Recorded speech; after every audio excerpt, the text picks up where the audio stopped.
안녕하십니까. 저는 이제 40 중반을 향해 달려가고 있는 아이를 키우고 있는 엄마입니다. 결혼을 한 이후에 저에게 벌어진 믿기 힘든 일에 대해 이야기를 나누고 현명한 조언을 얻고 싶은 마음에 이렇게 사연을 올리게 되었습니다. 유년 시절부터 쭉 이어져 온 인연이 저에게 아주 뜻밖의 해프닝을 가져오게 되었고 그 일로 인해서 저의 마음에도 구원을 그리고 다른 사람에게도 복합적인 감정을 만들어내게 되었습니다. 참 어떻게 이 일을 설명해야 좋을지 모르겠지만 차근차근 처음부터 이야기를 한번 풀어보려고 합니다. 어떻게 보면 드라마보다 더 드라마 같은 제 인생 이야기. 이게 정말 현실에서 일어난 일인가 싶을 정도로 대단히 충격적인 이야기를 한번 써내려가도록 하겠습니다. 제 이야기를 듣고 여러분도 저와 같은 선상에 있다면 용기를 가지시고 본인만의 행복을 찾으시기를 바라면서 지금부터 시작하도록 하겠습니다. 저는 어릴 때 가난하진 않았지만 가난에 가까운 삶을 살고 있었습니다. 부모님께서는 집과 가까운 시장에서 작지도 크지도 않게 채소 가게를 운영하시면서 저를 키워내셨습니다. 가게를 열 정도면 나름 풍족한 생활을 하지 않았겠냐 하시는 분들도 있는데 채소를 팔아봐야 가게 월세 내고 생활비를 제외하면 남는 돈이 별로 없었습니다. 그러니 저를 위해 부모님께서 쓸 수 있는 돈이 매우 한정적이었습니다. 물론 제가 욕심이 많은 아이는 아니었기에 화목한 가정을 이어질 수 있었습니다. 저는 부모님께서 고생하시며 벌어들인 돈을 함부로 사용하면 안 된다고 어릴 때부터 가정교육을 받았기 때문에 주어진 형편에 만족하면서 살았습니다. 우리 부모님께서는 빠듯하게 한 달을 벌어먹고 사시는 분들이었지만 없는 사람들을 늘 챙기고 도우며 사셨습니다. 채소 가게에서 팔다 남은 감자, 고구마부터 시작을 해서 시들시들해지는 상품들, 그러니까 먹는 데는 문제가 없어도 상품 가치가 떨어지는 상품들은 없는 사람들에게 나누시며 살았습니다. 특히 저희가 다세대 주택에 새를 들어 살고 있었는데 우리 옆집에 살고 있는 단칸방 식구들에게 그렇게 잘해주셨습니다. 우리 집도 아주 작은 16평짜리 방 2개 딸린 집이었지만 옆집에 사는 식구들이 밥이라도 굶을까봐 매번 감자와 고구마를 삶아서 주셨습니다. 솔직히 어린 나이에는 우리 집도 힘든데 왜 그렇게 남을 도우며 사시려고 할까? 그 돈을 모았다면 더 큰 집에 갈 수 있지 않았을까 하는 생각을 하기도 했습니다. 하지만 부모님께서는 나중에 다 복이 되어 돌아오는 것이라며 남에게 베푸는 것을 아깝게 굴지 말라고 하셨습니다. 옆집에 사는 가족들은 옆집 오빠와 옆집 오빠 부모님으로 구성되어 3명이 살고 있었습니다. 옆집 오빠는 저보다 8살이나 많은 오빠였는데 제가 초등학생일 때 이미 대학생이던 오빠였습니다. 대학 등록금을 마련하기 위해서 틈틈이 일을 하며 정말 열심히 살던 오빠는 끼니를 제때 챙기지 못해서 항상 배고파했었습니다. 그런 오빠가 안쓰러웠던 저희 어머니께서는 매번 옥수수며 감자며 아침이고 저녁이고 오빠를 마주칠 때마다 손에 들려주시면서 배고프면 일이 손에 안 잡힌다고 걱정을 하셨습니다. 옆집 오빠는 처음에는 부담스럽다면서 거절을 했었지만 나중에 들어서는 꼬박꼬박 받아주면서 너무나도 감사하다고 이 은혜에 절대로 잊지 않겠다고 부모님께 인사를 했었습니다. 가난으로 인한 자격지심도 전혀 없었고 본인이 스스로 할 수 있는 일에 매진하면서 성실하게 사는 아이라며 부모님은 옆집 오빠를 매번 칭찬하셨습니다. 저는 어린 나이에 옆집 오빠에게 질투를 한 적도 몇 번 있었습니다. 부모님께서 매번 입에 침이 마를 정도로 오빠를 칭찬하셨기 때문이었습니다. 제가 중학생이 되었을 때 오빠는 군대에 가게 되었고 제가 고등학생이 되었을 때 제대를 하고 대학에 복학을 했는데 그때 처음 오빠를 대면했습니다. 어릴 때는 제가 대학에 대한 정보가 전혀 없었고 그냥 오빠가 공부를 잘하는 학생이었다는 정도만 들어서 모르고 있었죠. 알고 보니 오빠는 엄청나게 유명한 명문대 장학생으로 입학을 했던 학생이었던 것입니다. 초등학생 때는 몰랐지만 대단한 사람이었던 거죠. 고등학생이 된 제 눈에는 적어도 그렇게 보였습니다. 아무튼 오빠는 대학을 졸업하게 되었고 교수님의 추천으로 대학원에 진학을 하게 되었다고 했습니다. 그즈음 제가 수능 공부를 해야 할 시점이었는데 제가 뭐 학원을 다녔던 것도 아니고 공부에 엄청난 취미가 있었던 것도 아니라서 성적이 바닥을 기어다니고 있었거든요. 학원을 보내주겠다는 부모님의 말에 저는 무한한 고민에 빠지게 되었습니다. 학원비가 한두 푼도 아니고 부모님의 돈벌이가 넉넉한 것도 아니었으니까요. 거기다가 학원을 다닌다고 제 성적이 수직 상승할 것 같지도 않았고 학교에서 배운 공부에 충실하며 수능을 보겠다고 했지만 현실의 벽은 너무나도 높았습니다. 공부도 재미가 없고 흥미도 떨어지고 하니 손을 놓아버리게 됐고 대학은커녕 공장이라도 취직을 해서 하루빨리 집안의 보탬이 되어야겠다는 생각도 하게 되었습니다. 그렇게 고3이 되었고 저는 진로 상담에서도 갈피를 잡지 못하고 깊은 고민에 빠지게 되었죠. 근데 우연히 제 고민을 알게 된 옆집 오빠가 대학원 생활을 하며 바쁜 와중에도 저에게 개인 과외를 해주겠다고 이야기를 해주었습니다. 그동안 얻어먹은 것들이 한두 개가 아닌데 이렇게라도 보답을 하고 싶다면서 저희 부모님을 설득하기 시작했습니다. 오빠는 과외비는 필요 없다고 했고 지금처럼 배가 고플 때 옥수수도 쪄주시고 고구마도 구워주시면 그걸로 충분하다고 했습니다. 저희 부모님은 그런 오빠에게 미안해하면서도 저에게 공부를 시킬 수 있다고 하니 좋다고 하시며 과외 약속을 잡으셨습니다. 솔직히 저는 공부하기가 싫어서 부모님의 그런 결정이 못내 아쉽긴 했지만 이왕 시작한 거 열심히 한번 해보겠다고 마음가짐을 바로 잡았습니다. 그때부터 옆집 오빠에게 수학, 영어, 국어 과외를 받기 시작했는데 오빠가 정말 가르치는데 소질이 있는지 쑥쑥 문제를 짚어서 알기 쉽게 풀어서 알려주더라고요. 몰랐던 학습의 세계가 열리고 흥미가 막 붙기 시작했지만 제가 그동안 쌓아온 기초가 너무 없어서 그런지 성적이 티가 나게 오르진 않았습니다. 오빠는 많이 풀어보고 틀려봐야 실력이 느는 것이라며 저에게 숙제를 매번 내주었고 저는 학교에서 틈틈이 숙제를 풀어나갔습니다. 그때 저희 반에서 공부를 꽤 잘하던 은지라는 친구가 있었는데 저를 보고 막 비웃더라고요. 와, 네가 공부하는 거 태어나서 처음 보는 것 같다, 야. 너 대학 가려고? 진심이야? 네 성적에? 너 공부 못하잖아. 괜히 돈 버리는 거 아니야? 저는 매번 제자리에 와서 이상하게 시비를 거는 은지를 싫어했습니다. 한두 번도 아니고 제가 쉬는 시간에 문제집을 풀고 있으면 언제 왔는지도 모르게 숨죽여 다가와서는 제가 공부하는 걸 비웃고 갔습니다. 은지는 우리 반 반장이기도 했는데 유독 저에게만 못되게 굴었어요. 제가 풀고 있는 문제집을 가져가 훑어보면서 이거 다 중학생 때 배운 거 아니냐고 깔깔거리면서 웃었습니다. 고등학교 3학년씩이나 돼서 중학생들이 푸는 문제집을 풀고 있다며 반 아이들 모두에게 저를 조롱거리로 만들곤 했었습니다. 하루는 너무 티가 나게 저만 괴롭히는 것 같아서 나한테 왜 그러냐고 버럭 성질을 부렸는데 그걸 모르는 게 문제라며 말도 안 되는 소리를 하고 가더라고요. 그냥 제가 만만해서 괴롭히는 것 같다고 은지랑 어울려 지내는 친구들이 하는 말을 듣고는 자존심도 많이 상했습니다. 수능을 치를 때가 다가오자 이상한 긴장감으로 배가 자주 아프기도 했고 식은땀이 뻘뻘 나기도 했습니다. 그래도 1년 가까이 옆집 오빠랑 공부를 하면서 모의고사 성적도 꽤 많이 올랐기 때문에 수능날 탈만 나지 않으면 성적은 어느 정도 나올 것 같았습니다. 물론 특출나게 오른 건 아니라서 그래봐야 간당간당한 수준이긴 했습니다. 소위 말하는 인서울은 힘들 것 같았고 수도권이나 지방으로 가야 할 수준이었습니다. 그렇게 수능날이 되었고 저는 무탈하게 수능을 치렀고 학교에 옹기종기 모여서 가채점을 하기 시작했습니다.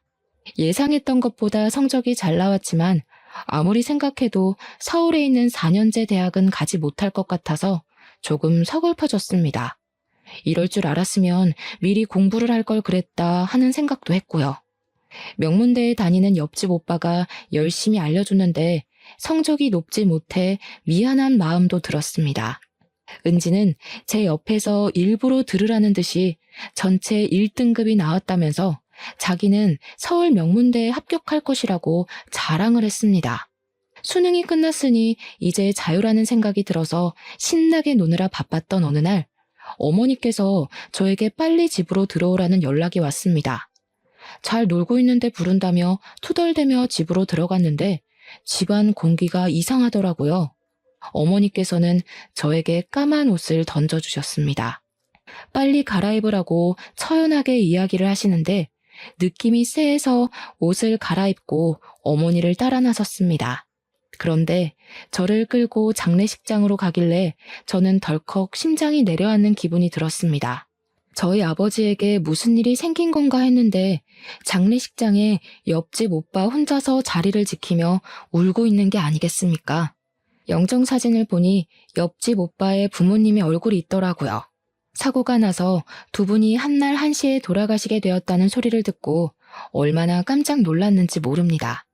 저희 부모님께서는 3일 내내 채소 가게도 닫으시고 장례식장을 지키셨고 저도 장지까지 따라가 고인의 명복을 빌었습니다.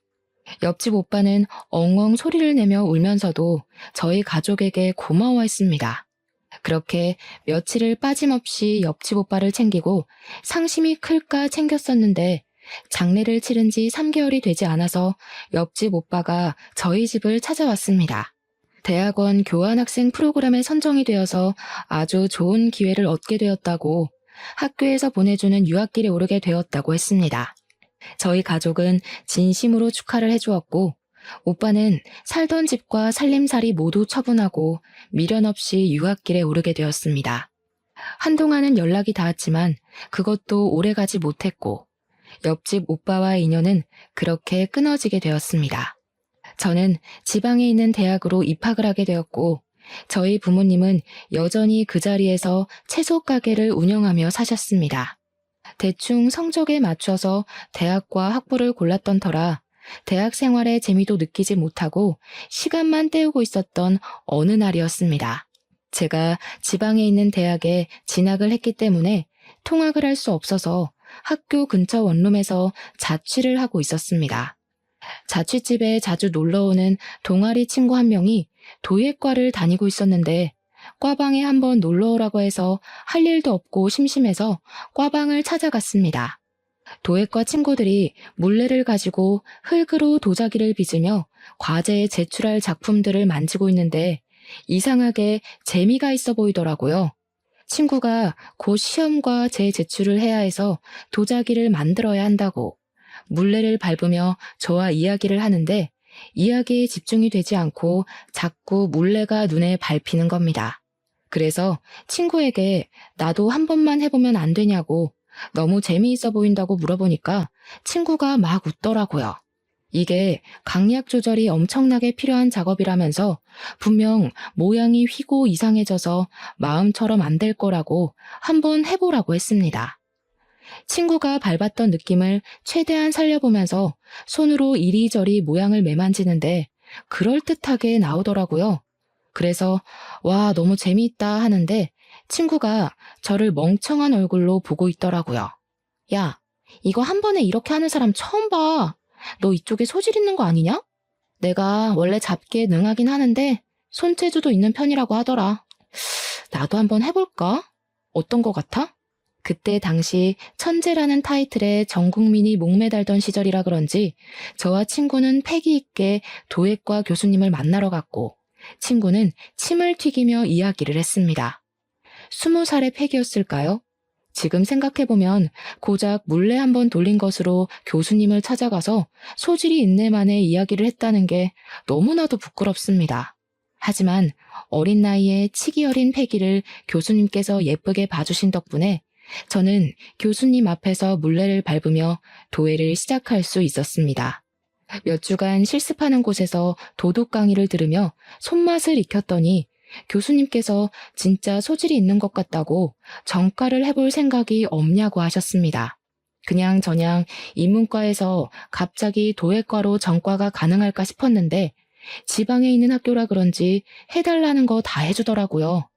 저는 얼떨결에 도예과로 전과를 하게 되었고, 저희 부모님도 제 이야기를 듣고 무척이나 어이없어 하셨지만, 제가 재밌다고 하니 한번 해보라고 하시고는 더 말리지 않으셨습니다.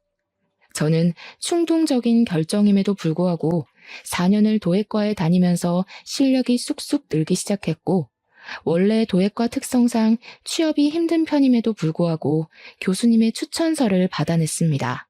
그 추천서 한 장의 위력이 어마어마하더라고요. 저는 친구들이 모두 부러워할 만한 도예가가 운영하는 회사에 취업을 하게 되었습니다. 정말 도자기를 빚는 일을 주력으로 하고 아이들이 체험을 하러 오기도 하는 커다란 화로가 있는 회사였습니다. 회사가 이천에 있었기 때문에 부모님께서는 채소 가게를 접으시고 아예 이천에 있는 작은 마을로 이사를 하시게 되었습니다. 마을 자체도 작고 조용했고 적당한 생필품을 동네 슈퍼에서 파는 그런 동네였는데, 온 가족이 이주를 하게 되면서 제가 벌어오는 돈으로 생활을 하기 시작했습니다. 사실 그 돈으로 세 가족이 살기에는 조금 빠듯하긴 했습니다. 그런데 정말 하늘이 도우신 건지 우리 부모님이 나눠 살던 복이었는지 그 마을 바로 옆에 큰 도로가 생기고 대기업 회사가 들어오게 되면서 농사나 지을까 하고 서울에 있던 모든 걸 정리한 돈으로 산 땅값이 어마어마하게 올랐습니다. 정말 20배 가까이 땅값이 오르는 덕분에 저희는 바로 그 땅과 집을 팔고는 회사와 조금 더 가까운 위치에 시내의 아파트를 구매하게 되었습니다. 갑자기 큰 돈이 생기니 어안이 벙벙했지만 허투루 쓰지 않고 우리 세 가족이 평생 아끼며 살자고 손가락 걸고 약속을 했습니다. 부모님께서는 남을 도우며 살아서 얻게 된 복이라고 참으로 좋아하셨습니다. 도예 회사에 다니면서 남들보다 더 땀을 뻘뻘 흘려가며 일을 했는데, 사실 도예가로서의 삶이 참 힘듭니다. 월급도 적은 편이고요. 제가 이천에서 계속 일을 하면서 잘하는 건 흙을 빚는 일뿐이라 대기업 같은 데에 입사를 해서 화장품 케이스를 만들고 하는 일이 더 낫지 않나 하는 생각이 들더라고요. 정통 도예 일만 해서는 먹고 살기가 빠듯하다고 느껴졌기 때문이었습니다. 거기다가 대기업이 줄줄이 이천에 공장을 지으면서 저희 도예 회사 옆에도 대기업 반도체 회사가 들어오게 됐는데, 사원증을 걸고 있는 회사원들 보니까 멋있더라고요. 저는 매일 흙을 묻히고 다녔는데 그분들은 대기업 로고가 떡하니 박힌 작업복을 입고 거리를 돌아다녔으니까요. 하루는 제가 회사 근처 카페에서 커피를 마시고 있었는데 어떤 남자가 저에게 오더니 아주 수줍게 휴대폰 번호를 알려줄 수 있냐고 물어보더라고요. 저는 살면서 제 번호를 물어본 남자가 그분이 처음이었기 때문에 의심부터 했습니다. 저 도 안 믿어요. 사이비도 안 믿고요. 대출도 안 할 거고 장기도 안 팔 건데요. 근데 제 말이 엄청나게 웃겼는지 처음에는 무슨 소리인가 하고 저를 보다가 빵 터져서 배를 잡고 웃더라고요. 앞에서 그렇게 웃어대니까 제가 너무 오버를 했나 싶어서 얼굴이 달아올라 커피를 벌컥벌컥 마셨습니다. 제가 며칠 동안 이 카페에 와서 그쪽을 봤는데 아무리 봐도 제 스타일이셔서 그래요. 번호 좀 알려주세요. 혹시 여기 S기업 다니시는 분이세요? 아니요. 아쉽게도 저는 반대편에 있는 도자기 회사에서 도자기 만드는 일을 하고 있어요. 우와, 정말 멋있는데요. 도예가라는 말씀이시잖아요. 요즘 잘 없는 직업 아닌가? 저도 나중에 도자기 한번 만들러 가봐도 되나요? 번호 좀 알려주세요. 그분은 저에게 계속해서 번호를 알려달라고 졸랐고, 저는 어차피 한 번뿐인 인생인데 괜찮지 않을까 싶어서 번호를 알려주었습니다. 번호를 준 게 허락으로 생각한 건지 그 뒤로 자주 연락이 오곤 했습니다. 물론 저도 마음에 들지 않았으면 딱 잘라 거절을 했겠지만 그건 또 아니었어요. 대화를 나누다 보니 위트가 있는 사람이라는 걸 알게 됐고 생각보다 배려도 넘치는 사람이라는 생각이 들었습니다. 연락이 오지 않을 때는 서운하기도 하고 뭘 하는지 궁금하기도 했고요. 그렇게 시간을 보내다 보니 자연스럽게 연애라는 걸 시작하게 되었습니다. 연애하는 기간 동안 무척이나 순조로웠고 2년이라는 시간을 훌쩍 보내게 되었습니다. 제 나이 30이 되어서 결혼을 하자는 프로포즈를 받게 되었고 시댁에 인사를 드리러 가게 되었습니다. 남편에게는 여동생이 하나 있었는데 남편보다 일찍 결혼을 하고 아이도 낳고 미국에서 지내고 있다고 이야기를 하더라고요. 결혼식 날에 올 수 있을지 잘 모르겠다고 겸연쩍게 시부모님께서 이야기를 하는데 나중에라도 인사를 드리면 되지 않겠나 싶어서 대수롭지 않게 생각했습니다. 시댁 어르신들도 다행히 저를 예쁘게 봐주셨고 저희 부모님께서도 대기업에 다니는 남편을 좋게 봐주셔서 결혼을 하게 되었습니다. 상견례 자리에서도 재산을 공개하고 예단 예물 이야기를 하다 보면 서로 빈정이 상하는 경우가 있다고 하던데 저희는 그런 게 전혀 없었습니다. 평생 봉사를 하며 남을 위해 살아온 저희 부모님과 시부모님의 대화가 무척이나 잘 통했고 집안 가훈이나 분위기도 비슷해서 걸림돌이 될 게 없었습니다. 시부모님은 탄탄대로를 살아오신 분이라 평생을 봉사하며 살아오신 저희 부모님께 진심으로 존경한다고 이야기를 하셨습니다. 우리 부모님께서는 가방끈이 짧은 저희 가족을 대단한 사람인 양 봐주셔서 감사하다고 대답을 하셨고요. 훈훈한 분위기에서 상견례 자리가 끝나게 되어 가슴 졸일 일은 없었습니다. 무엇보다 남편이 명문대를 졸업하고 대기업을 다니고 있었기에 제가 부족해 보일지도 모른다고 생각했는데 시부모님은 그런 걸 전혀 생각하지 않는 분이셨습니다. 훈훈한 자리 끝에 결혼식 날짜가 다가오게 되었고 참석이 불투명하다고 했던 신우도 결혼식 당일에 드디어 만날 수 있었습니다. 신부 대기실에 찾아와서 저에게 인사를 하는데 신우와 저 둘 다 얼굴이 굳어지고 말았습니다. 신우라고 인사를 한 사람이 다름 아닌 고등학교 시절 저에게 계속 시비를 걸던 우리 반 반장, 은지더라고요. 그날 화사하게 웃기만 해야 할 제 얼굴에서 미소가 사라지게 됐습니다. 은지도 저도 둘 다 똥 씹은 얼굴로 인사를 하게 되었죠. 은지 때문에 결혼을 파투내는 건 말이 되지 않으니 저희는 그날 결혼식을 어영부영 잘 올리고 바로 신혼여행길에 올랐고 여행을 마친 뒤 귀국을 했습니다. 시댁에 인사를 드리러 갔는데 당연히 미국으로 돌아갔을 거라고 생각했던 신우가 떡하니 시댁에 있더라고요. 시댁 분위기는 이상하게 살얼음판이었고요. 이게 무슨 분위기인가 싶었는데 신우가 폭탄을 제대로 터뜨렸더라고요. 나 이혼하고 한국으로 아예 들어오게 됐어. 우리 아들도 당연히 한국에서 내가 키우기로 했고 당분간은 시댁에서 지내려고. 글쎄 우리 남편이 노란머리 여자랑 바람을 피웠지 뭐야? 내가 어이가 없어서. 자존심이 상해서 도저히 그 남자랑 못 살겠더라고. 한국에서 명문대도 졸업했고 미국에서 공부까지 한 사람인데 여기에 내가 일할 자리 하나 없겠어? 나도 고향이 그리웠었는데 잘 됐지 뭐. 시부모님은 갑작스런 신우의 말에 머리를 싸매고 누우셨고 신우는 아무렇지 않게 시댁에 자기 짐을 풀고는 뻔뻔하게 눌러붙기 시작했습니다. 그냥 거기서 끝이 났으면 제가 신우 이야기를 할 일도 없었겠죠. 이혼하고 한국에 들어왔다는 것 자체가 자존심이 상한 건지 뭔지 저한테 시비를 걸기 시작하더라고요. 개버릇 남 못 준다고. 저런 식으로 남편의 바가지를 긁어댔으면 남편이 바람을 피우고도 남겠다 하는 생각이 들었습니다.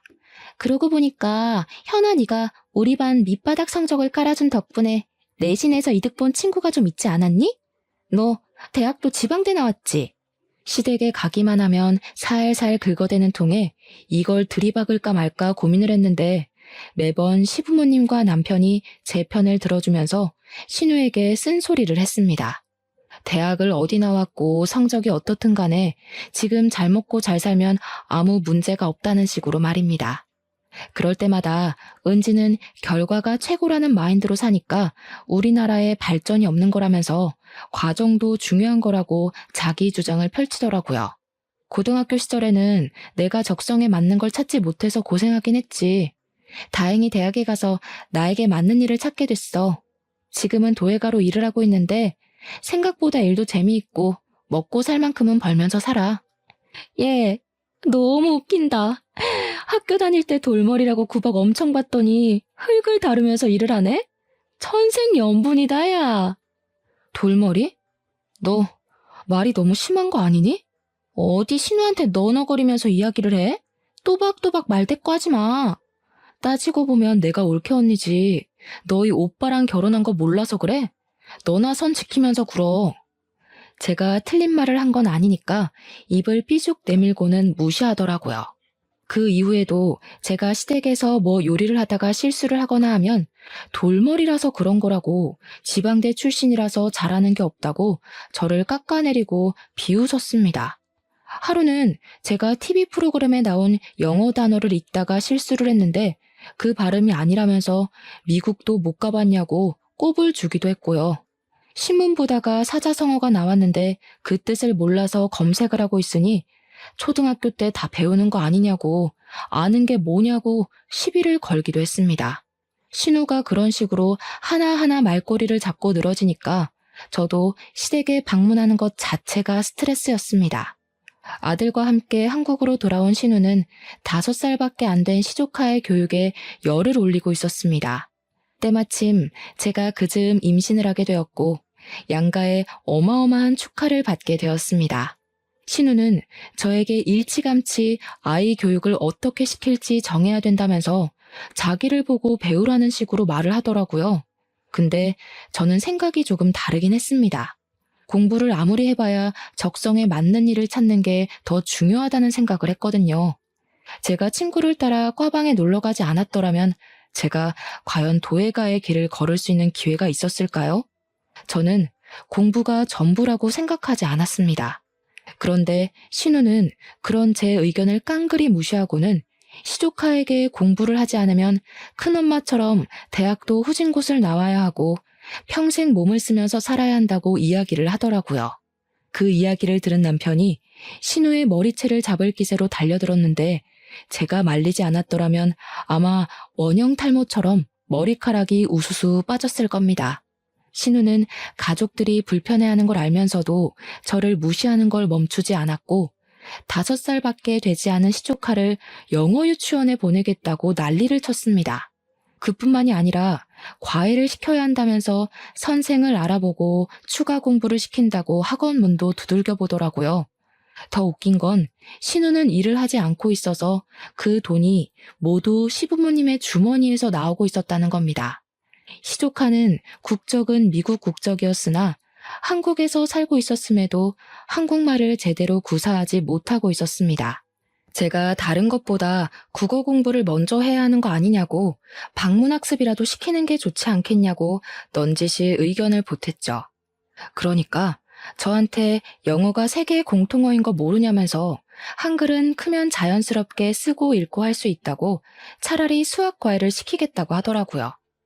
5살이면 한창 놀이터에서 뛰어놀아야 할 시기인데 정말 신우의 욕심이 하늘을 찌르더라고요. 저는 10달을 꼬박 품은 아이를 출산했고 육아휴직을 하게 되면서 2년이나 회사 일을 쉬게 되었습니다. 2년 만에 다시 이천으로 출퇴근을 하려고 하니까 너무나도 힘들더라고요. 제가 육아휴직을 하는 동안 남편이 본사로 발령이 나면서 저희가 서울로 이사를 오게 되었거든요. 집에서 육아만 하다가 서울에서 이천까지 매일 운전을 해서 출퇴근을 하려고 하니까 몸이 축나는 기분이었습니다. 남편 월급이 꽤 되긴 했지만 그래도 돈을 벌어야 된다는 생각에 도예를 하면서 돈을 벌었는데 이 도예 사업이라는 게 참 어렵더라고요. 저는 결국 도예가 선생님의 곁을 떠나 서울에서 공방을 열어보기로 결심을 했고 부모님께서 조금의 도움을 주시겠다고 하셨습니다. 제가 눈여겨보던 매물이 부동산에 나왔기에 바로 계약을 하고 작은 공방을 열 수 있었습니다. 다행히 위치가 좋아서 작은 화로까지도 둘 수 있었습니다. 고열로 구워야 하다 보니까 일반적인 건물에서는 화로를 두기 어려웠었는데 단층 창고 같은 건물을 통으로 쓸 수 있어서 화로도 구비할 수 있었습니다. 공방은 인터넷을 통해서 입소문을 타기 시작했고 예약이 가득 찰 정도로 장사가 잘 되었습니다.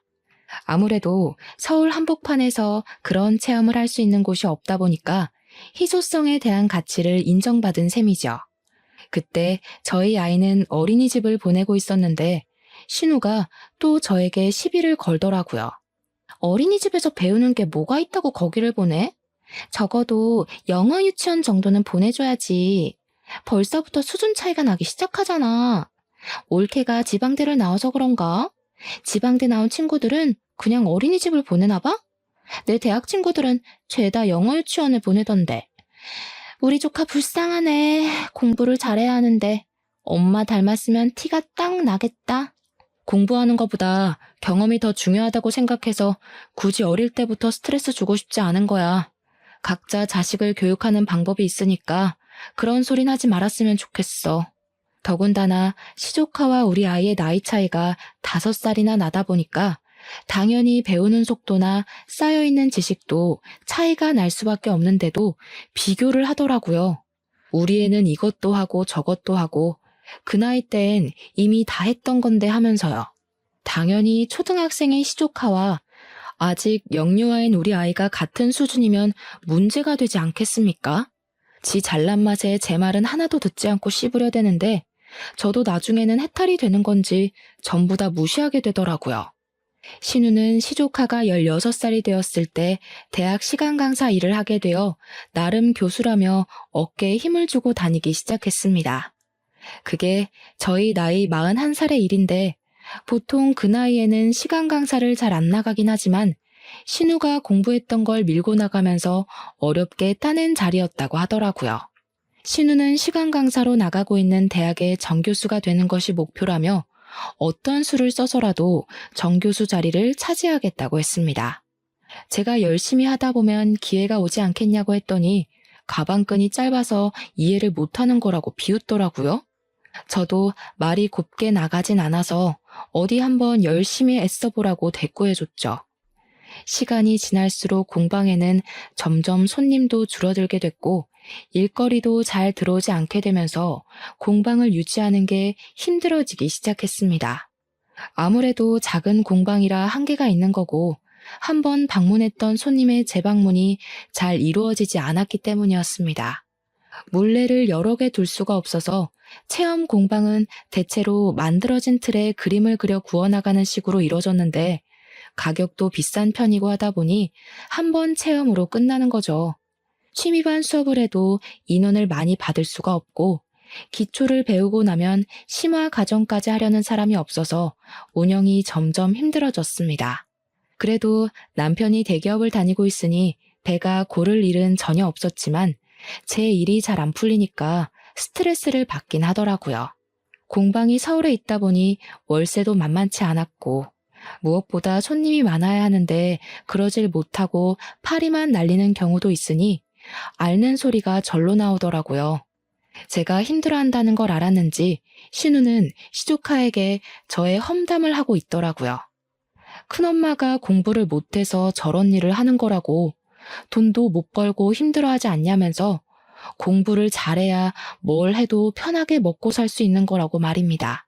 본인이 공부의 끈을 놓지 않고 열심히 한 덕분에 나이를 먹어서도 안정적인 교수 일을 하고 있지 않냐고 하는데 웃기더라고요. 정교수도 아니고 시간 강사 일을 하고 있으면서 교수 타령을 하는 것이 자격지심처럼 느껴지고 나중에는 안쓰럽기까지 하더라고요. 애써 무시를 하며 지내고 있었는데 하루는 신우에게서 급하게 저에게 연락이 왔습니다.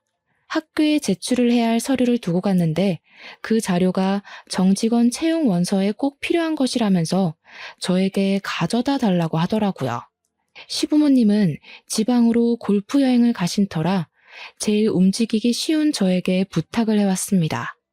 처음으로 신우가 저에게 고분고분하게 말을 하며 계속 부탁한다 빌빌 기길래 한번 도와주자 싶어서 서류를 찾아서 신우가 일하는 대학으로 찾아갔습니다. 자료를 받자마자 돌변하더니 이런 일에는 쓸모가 있어서 다행이라고 말을 하더라고요. 진짜 어이가 없어서 서류를 찢어버리고 싶었습니다. 이럴 때는 자존심 같은 거 세우지 말고 그냥 고맙다고 말해야 하는 거 아니야? 어머, 너 나한테 고맙다는 소리가 듣고 싶었던 거니? 자존심 세우기는 무슨... 내가 너한테 그런 거 세워서 뭐 한다고 그래. 네가 어디 대기업이라도 다녔으면 내가 너한테 이런 부탁 못 했겠지. 얼마나 다행이니?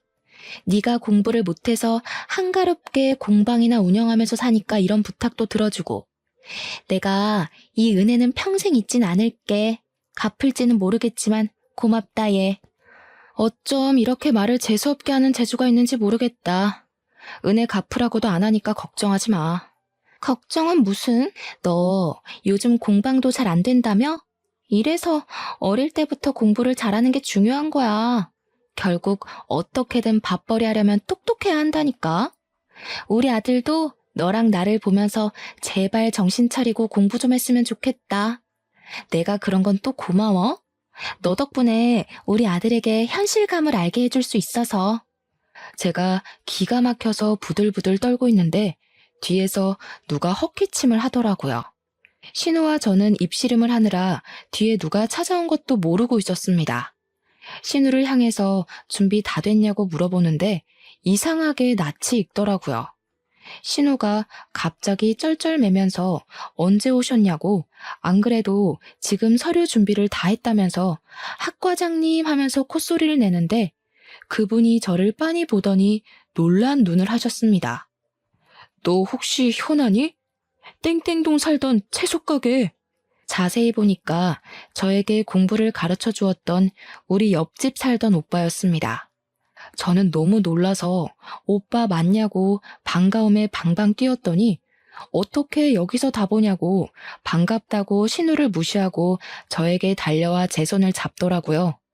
신우는 황당한 얼굴로 둘이 어떻게 하는 사이냐고 제 옆구리를 찔렀고, 저는 옆집 살던 오빠라고, 제 과외를 해주던 오빠라고 이야기를 했습니다. 그러고 보니 은지 네가 나한테 무슨 중학생이 풀만한 문제집을 풀고 있냐고 했던 게 생각이 나네. 그거 오빠가 과외할 때 내준 숙제였는데.